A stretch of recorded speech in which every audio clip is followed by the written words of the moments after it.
hormati pertama sekali Bapak Bupati Kalimas. Saat ini diwakili oleh Pak Sekda karena Pak Bupati ada halangan di luar. Ada acara, kemudian yang saya hormati Bapak Dr. Gunawan yang tadi telah memberikan komentar dan ceramahnya serta membuka acara ini. Yang saya hormati Bapak Sukmo, Bapak Darmaji, dan Bapak Musin, dan yang saya banggakan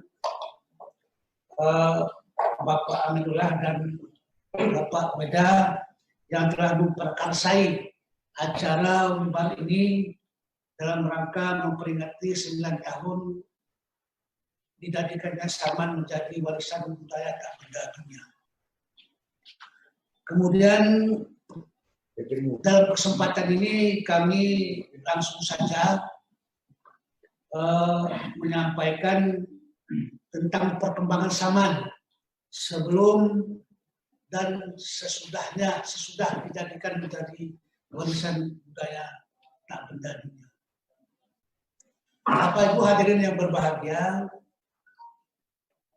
sebelum Saman ini dijadikan menjadi warisan budaya dunia tak benda, ini perlu kami sampaikan bahwa perkembangan Saman ini masih berputar di sekitar daerah Kabupaten Kalimas dan tetangga. Nah, dengan dijadikannya Tari Saman ini menjadi warisan budaya tak benda dunia, tentu ini bukan lagi menjadi milik pemerintah Kabupaten Kalimas, tetapi sudah menjadi milik dunia. Oleh sebab itu, dari hari ke hari kita lihat perkembangan Tari Saman ini terus berkembang, baik di Kabupaten Kalimas sendiri dan juga di luar daerah maupun di skala tingkat internasional. Nah, dalam kesempatan ini perlu kami sampaikan bahwa ketika tim Tari Saman yang diprakarsai oleh pemerintah Republik Indonesia yang merupakan gabungan dari Kementerian Dikbud dan juga Kementerian Sekdet waktu itu dalam penelitian Tari Saman ini dalam rangka untuk dijadikan menjadi warisan budaya dunia, itu kami telah melakukan penelitian oleh pihak-pihak tim itu di lapangan. Nah, alhamdulillah dari apa yang kita kerjakan secara bersama, Tari Saman memenuhi persyaratan menjadi warisan budaya dunia. Nah, kemudian dalam kesempatan itu juga, waktu itu kami selaku bupati di Kabupaten Kalimas diamanahkan oleh tim peneliti ini bahwa kami selaku pemerintah Kabupaten Kalimas dalam rangka mempertahankan Tari Saman ini menjadi warisan budaya tak benda dunia, kami pemerintah daerah wajib melakukan pembinaan Tari Saman ini sehingga Tari Saman ini keberlangsungannya dapat dijamin.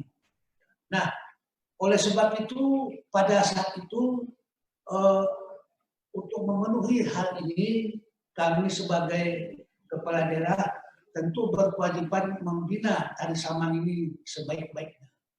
Dan setelah kami lakukan pembinaan, dari 145 desa pada saat itu, kami telah melakukan pembinaan di masing-masing desa, dan dari hasil pembinaan itu kami coba untuk kami tampilkan dalam bentuk Tari Saman massal. Itu dilakukan ada 2 kali.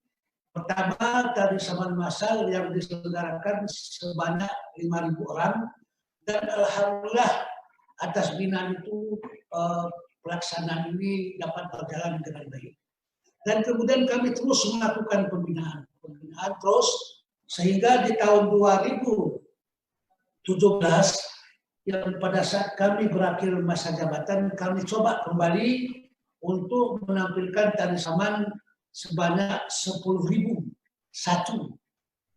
Alhamdulillah bukan 10.001, tetapi di dalam pelaksanaannya dimainkan oleh 12.200 277 peserta, berarti lebih dari yang kita targetkan.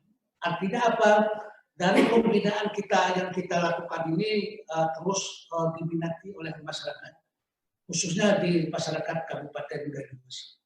Nah, untuk itu Bapak Ibu hadirin yang berbahagia, tadi kita sudah banyak mendengar dari Bapak Menteri Kebudayaan yang tadi disampaikan secara teori, secara psikologi, secara nilai-nilai budaya itu sudah disampaikan, dan juga dari Bapak dari Kedutaan Besar dan Panama juga sudah disampaikan.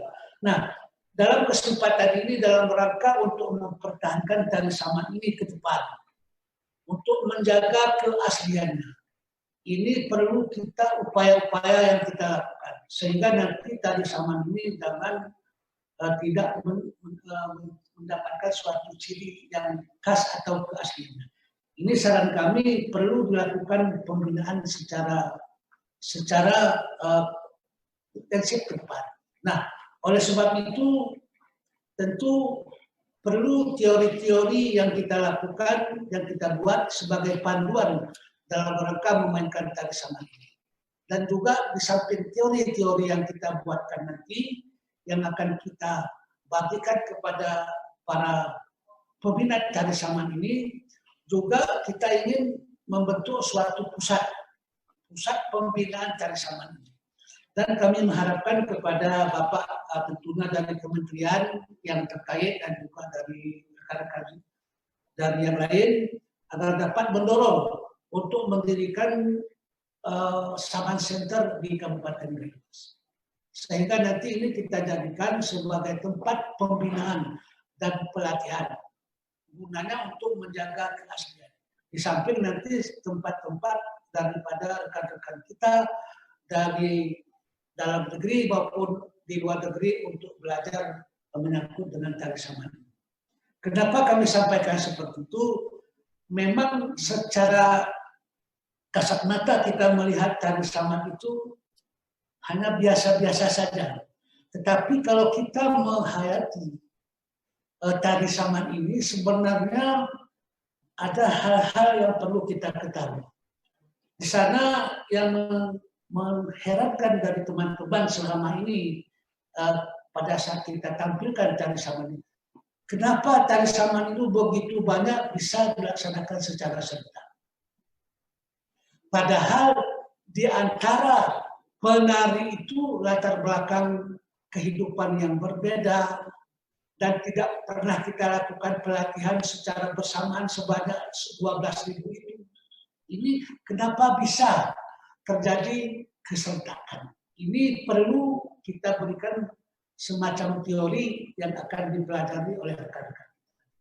Nah, jangankan dalam rangka menampilkan saman dalam bentuk yang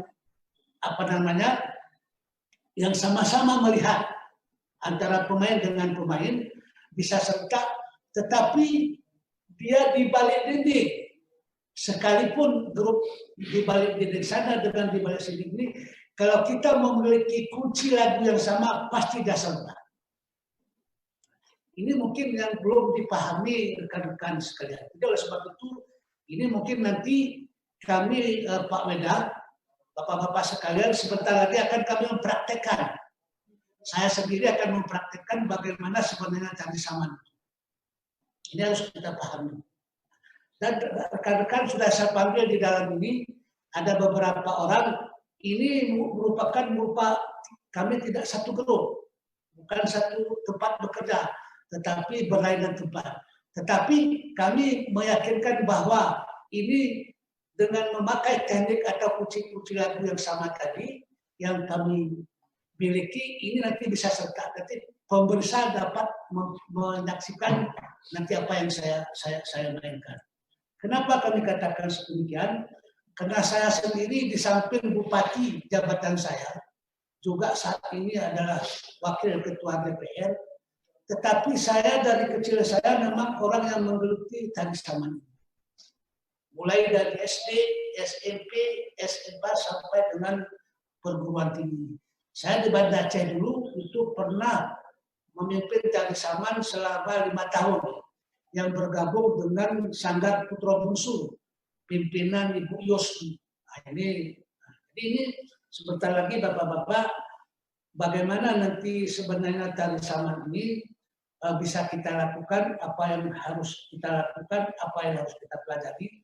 Pertama sekali adalah di dalam Tari Saman itu ada namanya lagu.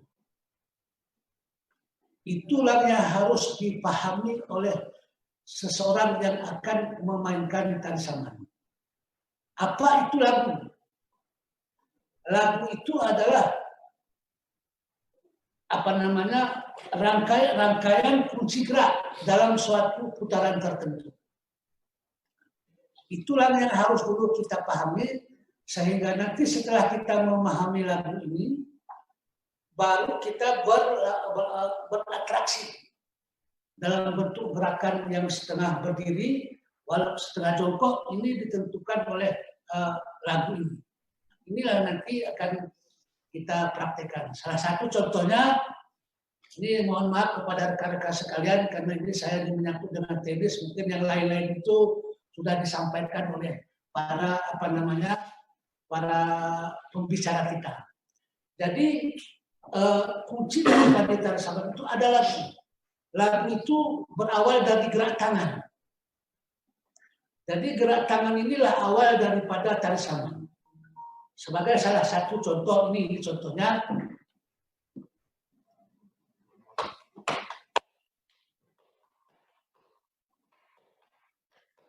Itu namanya lagu. Jadi kalau kita lihat rangkaian gerak dalam suatu putaran tertentu, contoh ini.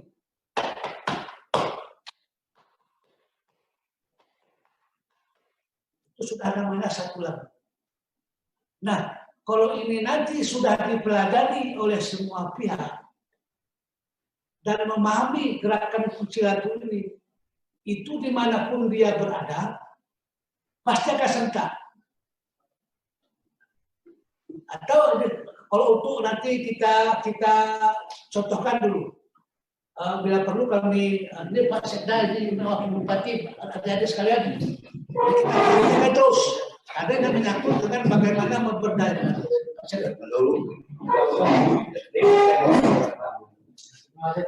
Ini contohnya, ini contoh lagu. Apa itu Bapak-bapak semua paham lagu? Coba nanti diikuti.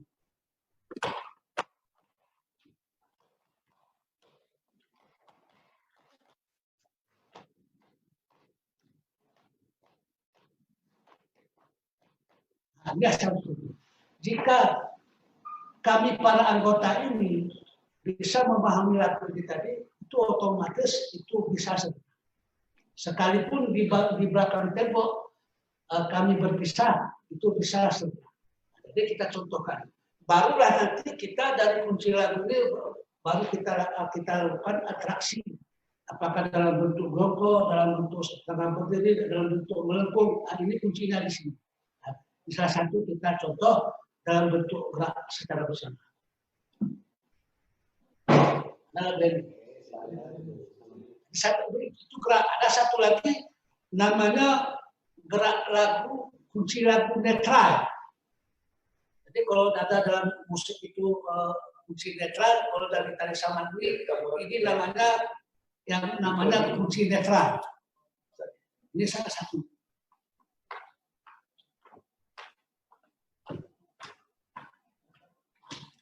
Ini semua syair bisa masuk. Semua syair baik lagu Inggris, lagu Amerika, lagu Arab itu bisa diikuti dengan lagu netral. Jadi kalau sudah namanya tadi, ini bukan lagi lagu netral, itu lagu yang memang khusus dan syairnya pun nanti khusus. Nah, contoh. Lagu mana dia? Benar.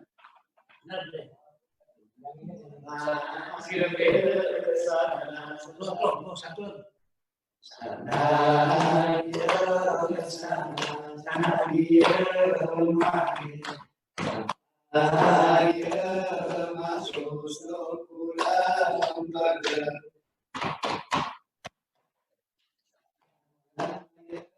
sana dia mari dia masuk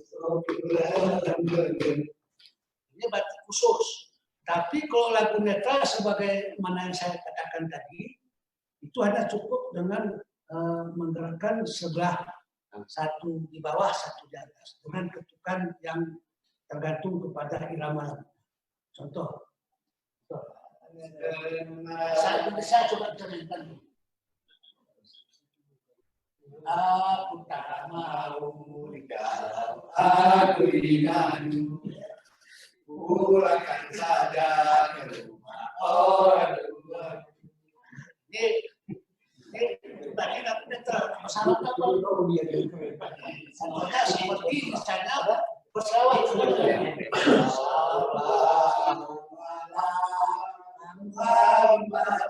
Sallallahu alaihi wasallam. Saya boleh buka. Itu namanya lagu.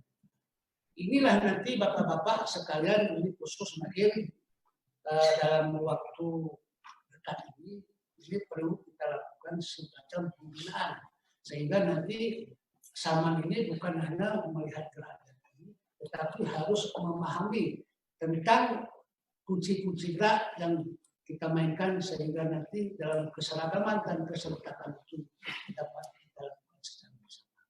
Ini mungkin dari kami Pak Beda, Pak Aminullah dan rekan-rekan sekalian, tentu untuk keberlangsungan sebagaimana janji kami dengan pihak tim itu, tentu ini menjadi kewajiban kami untuk menyusun panduan daripada gerak tari saman. Ini mungkin yang kami sampaikan, saya kira yang lain-lain sudah cukup disampaikan oleh rekan-rekan sekalian. Dan mohon kiranya kepada rekan-rekan, terutama kepada Kementerian Pendidikan dan Kebudayaan, bermohon kami untuk mendirikan Saman Center di Kabupaten Gayo ini sehingga nanti ini menjadi pusat pembinaan tari saman baik di provinsi maupun di Republik maupun di mancanegara di masa-masa yang akan datang. Saya rasa demikian. Assalamualaikum warahmatullahi wabarakatuh.